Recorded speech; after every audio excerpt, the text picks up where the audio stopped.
All right, guys, welcome back to it. Conservative Confusion's back at it again and trying some things different out today. So let's get into it for today. The news is on. All right. We got some crazy stuff going on in the world today, like we always do. And turns out some massive, shocking things have happened down at the border on Israel, not the U.S. I mean, it's always going down on the U.S. border. We know that. That'll never stop going down. But yeah, so let's figure out what's on the menu for today's news. And we are getting into it. So it turns out that they had found some massive tunnels, and not just the ones you see on the news that are like, squeezing through these things. I'm talking huge tunnels that they have not found the likes of before, that were pretty concerning. And this is a massive discovery for Israel. I mean, this is on another level of discovery. So this is something that is going to be watched very closely ahead of from now on. This is going to be something that I think everybody should pay attention to, because this is going to be a big thing with Egypt coming up. Egypt's responsibility or non-responsibility for this is going to be a big issue moving forward. And it seems that they may have a little bit more to say in this than they wish. Let's get down to it. So the news for today is, according to the IDF's recent discoveries and operations in Rafah, following an exclusive report released today, a few things have become patently clear. Those things are, there are multiple tunnels underneath going from Gaza to Egypt. Some of them are large enough to drive like Humvees through. The pattern of life in the tunnel shows that there is current activity going, or was recent current activity going on in these tunnels up until the discovery of them. And these tunnels go from Rafah and other points north of Rafah all the way through to Egypt. And not just a little bit in, we're talking miles and miles in. Like we've said before, this is a tunnel system that rivals the New York subway system. The largest tunnel system in the world. Like, it's bigger than Britain's, it's bigger than almost any actually. So the tunnels were used to infiltrate and exfiltrate Hamas and Egyptian intelligence operators, deliver supplies, weapons, and keep Israeli hostages hidden, including American citizens who Joe Biden, by the way, has completely done nothing at all to get them back, while the U.S. has continued to supply Egypt with weapons and explosives. Surprisingly, most of those have gone to Hamas. Not surprising, actually. On the Egyptian side, the tunnels were operated and controlled by Egyptian intelligence.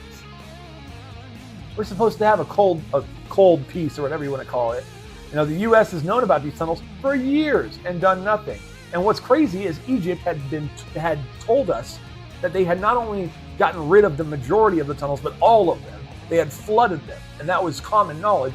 This was a big news all over the world that they were flooding tunnels, and they said it was not good because they're using seawater to do so, and it's can cause damage to the societies in Palestine. Number one, you shouldn't have done tunnels. That's your fault. But yeah, I mean, this continues to go on and on and on. And we thought this was handled forever ago, and it seems like it's not getting any better. It seems like this is going to continue and continue and continue until someone finally just goes down to Egypt and says, all right, that's enough. We're going to watch you fill in these tunnels, because it doesn't seem like anybody cares enough to actually do it. The CIA likely played an active role in facilitating the tunnel activity through the Egyptian and Qatari counterparts.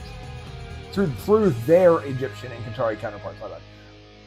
There needs to be an immediate congressional investigation into the Biden administration's funding of Hamas attacks on Israel via military aid funding of Egypt, as well as their involvement in the U.S. State Department, Department of Defense, and CIA. Yeah. So I think this is something that's extremely important that we need to continue to follow up on. And we're going to show you some of the things they found in the tunnels and some of the recent Hamas finds. So let's get into it. This is from Laura Loomer. This is IDF just discovered U.S. made. Remember that, guys. M112 explosive charge in the UNRWA, the UN school in Jabalia, Gaza. Intelligence sources have told me that The batch numbers and the charges indicate they were from 2007 U.S. production, and they were sold to the Egyptians, like we were saying. Let's get into it a little bit more. This is a major escalation as it relates to the U.S. government's involvement in the war between Israel and Gaza, as evidence of the U.S. government providing explosives and possibly other weapons of war to Hamas. Dangerous. This. I mean, I've always said that I not only think that Joe Biden had an active part to play in October 7th, but I think that it's all part of his plan to destabilize the global economy. Like, he may seem like a dumb old man, and he is a retarded old man, not just dumb. He has fully lost his mental faculties. That is completely clear and true. But it doesn't mean he can't still be, have malcontent and malicious intentions. Like, this dude is not a good person. Like, the little, coherency he has left is going towards evil. That's for sure. He abuses the government to work for his own. He doesn't get, put in jail for the things that anybody else would get put in jail for. Like, he's gotten criminal charges that he should be having put against him for stuff that's way worse than anything Trump did. And yet he's not getting arrested for any of it. They just say, oh, he's a well-meaning elderly old man who probably can't remember what things happened, so we can't charge him. That's what the Supreme Court, or I don't think it was the Supreme Court. I think it was a justice that was below the Supreme Court. But that's what they said. They said the judge said they couldn't charge Joe Biden because he was a well-meaning elderly old man whose memory was not very good. That was what he said. Like, literally, that's ridiculous. If we can't have a president who can't be mentally cognizant, who doesn't have the cognitive ability to function and run a country, and to not get us into these kind of messes, then what's the point of it? And when you start questioning that president's motives and his actions to the point where there's evidence that not only when he was vice president, because 2007 means it was made in 2007, but it does not mean it was given in 2007. That's what you people need to remember. Those 2007 weapons weren't given to Egypt until probably around 2010 to 2014. Just because they were created then does not mean that they were, given then. We haven't given weapons in the year that they were created since like World War II. Like, you might see not even really then. We had so many, gun like 1911s by the time World War II came around. We were giving people 1911s from like 1921, 1922. And in World War I, though, we gave 1911s that were created in 1911, 1912. Like, those years. Like, my adoptive great-granddad got a 1911 that was created in the year before he went into the military. It was like not even a year before. He joined at the beginning of the year, so it was like 3 months before him. And it was like December or I think he joined in February. And it was like December or late November of 1917 or something like that. And his 1911 was made only 3 months before he got into war. This is not a common thing. Today, we give weapons years after they're made. So this is stuff that was given most likely by Joe Biden and Barack Obama. This is a continuation of the things that they've been doing since he was vice president. People need to wake the hell up. I mean, Joe Biden and Obama are responsible for ISIS. They're responsible for the Syria problem. I mean, if you include Hillary Clinton, they're responsible for Benghazi. They're responsible for the failure and breakdown of relations between Israel and other countries in the Middle East. They're responsible for the breakdown of relations between the U.S. and Russia and the capturing of Crimea. These people want global chaos. Global chaos allows them to create more safety measures, which gives more authority, which gives more power, which gives more control, which takes away freedom. And it makes us closer and closer to a globalist authoritarian system that they want. It's time to wake up, people. So let's get into a little bit more. This is from Carolyn Glick. In my meetings on Capitol Hill, I said recently, why do you think the administration, Egypt, the EU, Qatar, etc., are so opposed to Israel's operation in Rafah? They are citing? I think that means citing the ICC and the ICJ. It's either citing or, I think she meant indict. I don't know. It's got to be citing the ICC and the ICJ weapons embargoes on Israel to intimidate us into standing down. What we will find when what will we find when we get there? And well, we're beginning to find out, she says. And I agree with that. Look at this. This is unbelievable. I mean, we have C4, okay, plastic explosive, looks like box of 5.56 ammo, maybe, which is no, it's not 5.56, it's 7.65, 7. Wait, hold on, let's see. Give me a sec.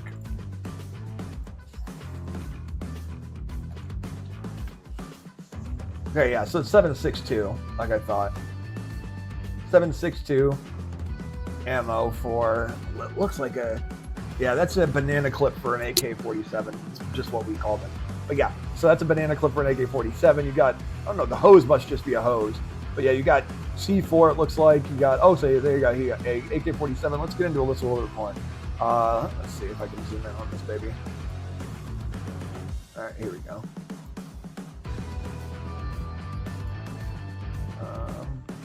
Can on this one. Let's see. All right, here we go. Okay, so yeah, you have a AK-47 here with a banana clip in. It looks like you have an older AK-47 right here, fully metal, no wood. Maybe a little wood on the front palm grip. More plastic explosive. Maybe a couple flares next to them. Palestinian and Hamas flags. Looks like black tactical chest plates. Don't know what that's below it. Backpack, sorry. Green tactical vest with no plates, so it's not bulletproof, most likely. Another smaller bag, a couple other smaller bags. It looks like some type of metal bars and equipment. It's not camping stuff, obviously. It doesn't look like a tripod. I mean, it could be some type of other weapon. I just can't see it from here. So that's about as best as I can give you on what they found. So let's get into it. So Egypt-United States relations. How good were they previous to what was going on? Oh, here, my bad, guys. I should have shown you all that. So yeah, here's the C4. See? Charge demolition, C4. So then you got, I think this is either plastic explosive or some type of flare. You have the banana clip for the AK. That's a speed loader that just jams down stuff on top of. This is 7.62 ammo boxes, most likely. Just another angle. And there's your AKs, one older one newer one. See, older and newer. So we've got more wood. This is one that was probably made in Russia during the late part of communism. Or not late, mid part of communism, during like the 60s, when they didn't have a lot of they were making them mainly out of like cheap metal and thin like bars and just like little round stock of metal, not anything good. So you got more banana clips right here. Like I said, the vests, those are most likely bulletproof. This is just a tactical vest with pouches and crap for ammo and a couple flags. Yeah. So yeah, you can tell this is significant Hamas find. That was in a UN school or UN connected school. So yeah, it seems like, let's go to the more recent part of UN or the Israel relations with. Okay, doesn't really look like there's much on here actually. Oh, this is Israel, or not Israel. This is United States and Egypt. Okay, so yeah, this is just them. It doesn't show anything about Israel. But yeah, I mean, we didn't really have a relationship with Egypt until probably like 10 to 12 years after the ending of the Ottoman Empire. And the reason why was because even after the ending of the Ottoman Empire, there was still really not much of a reason to have a relationship. And even after, it got worse actually after that. It got worse because, like I covered in the past, the Grand Mufti of Jerusalem, the man who went to meet Hitler and helped talk with other Muslim leaders to talk about destroying the Jews throughout the Holy Land and the rest of the Middle East. And then, Hitler was supposed to help him after finishing the final solution. He went and escaped. He's al-Husseini, Amin al-Husseini, escaped to Egypt. And he stayed there after the war because he'd been a SS squad leader. He had met with Hitler. He was a high-ranking Nazi party member. I mean, this dude was everything that was wrong with humanity. And he snuck back to Egypt, where many Nazis, by the way, he helped many Nazis get to Egypt and live in secret. It wasn't just Argentina that Nazis went to. It was Argentina and Egypt both had lots of Nazis. And I mean, this is thanks to Grand Mufti. I mean, he made it clear that they were safe there. And there was huge amounts of supporters for Nazi crap going on there. I mean, he even gave out copies of Mein Kampf to people in Egypt, many hundreds, thousands of copies. And this continued. I talked about this in the past. Amin al-Husseini is the uncle of Yasser Arafat, the man who's Egyptian but is not Egyptian, claims to be Palestinian but is not. Al-Husseini wasn't a Palestinian either, or anything from that land. And then he mentored also Mahmoud Abbas, which is the president of the West Bank of Palestine. So yeah, just so you guys know, this is literally people that we're dealing with on a daily basis. So that's going to be all for here. We're going to try to get a little bit more into this. But yeah, here, actually, you know what? Let's finish off with this. So Israel is going to, I think Egypt is going to have to pay for their crimes against Israel and their connection to Hamas. The relationship with Hamas is going to is going to be something that they're going to have to pay for. I think that it should not just be done. Israel should not be the one to have to do that. I think the global community should have to do that. But it seems that Egypt's role in Hamas's, attack on October 7th, along with building up its military forces and capabilities, is something that has gone too far, and it seems like it's going to continue to go too far. I mean, every stage of the war, from October 7th, Hamas invasion and slaughter on El-Sisi's regime undermined Israel's war in a bid to prevent the Jewish state from defeating Hamas. The motivations for Egypt's support of Hamas are still difficult to assess. However, the financial interests of El-Sisi's family appear to have been advanced significantly through cooperation with Hamas efforts to build tunnels across the border with Egypt. These operations have included smuggling weapons, raw materials for constructing weapons, and tunnels, and transiting Hamas personnel. I think they mean transporting Hamas personnel between Gaza and the Sinai Peninsula. There is ideology. Along with Saudi Arabia, UAE, Bahrain, 2017, Egypt abrogated all diplomatic ties with Qatar over Qatar's support of Iran and subversion of Arab regimes on behalf of the Muslim Brotherhood, which is the global jihadist group that gave birth to Hamas as well as ISIS. This is something that Al Jazeera said, but we know not to trust them. They rarely tell the truth, if ever. That rapprochement may well have also led to the reduction. I went too quick on that word. Reduction in ideological tensions between the regime and the Muslim Brotherhood. Generally the Muslim Brotherhood is headed and headquarters basically are in Egypt. That's where they were born. That's where they thrive. That's where they've committed many attacks. And that's where they claim to be still headed at. So that's something that we should always pay attention to. The Muslim Brotherhood generally in between the El-Sisi regime and the Palestinian branch of Muslim Brotherhood, Hamas, which, like he said, he even said Palestinian branch of the Muslim Brotherhood. That's Hamas. That's what he's saying. So Hamas specifically, for decades, observers of Egypt's military buildup and its development of military infrastructure in the Sinai have warned that Egypt's commitment to peace with Israel may be more declarative than real. In light of what happened on October 7th, which has pointed to close cooperation and coordination with Hamas, Egypt's massive investment in its arsenals and military infrastructures in the Sinai increased concern under El-Sisi. Egypt is moving deliberately towards the confrontational posture towards the state of Israel. Yeah, so kind of goes on like that. Yeah, I mean, it's pretty crazy. So yeah, I mean, you guys got a good idea of what's going on over there, how it's affecting everyone and how it's, what we know so far is the truth. So don't forget to go down there, guys. I appreciate you coming down. I really do. Don't forget to go down there, like that, hit the like button, smash the subscribe button, ring the bell for notifications, and don't forget to share this video. If you liked it, I appreciate you staying for watching it all. If you didn't, I still appreciate it all the same. Alrighty, I'll catch you guys in the next one. Have a good one.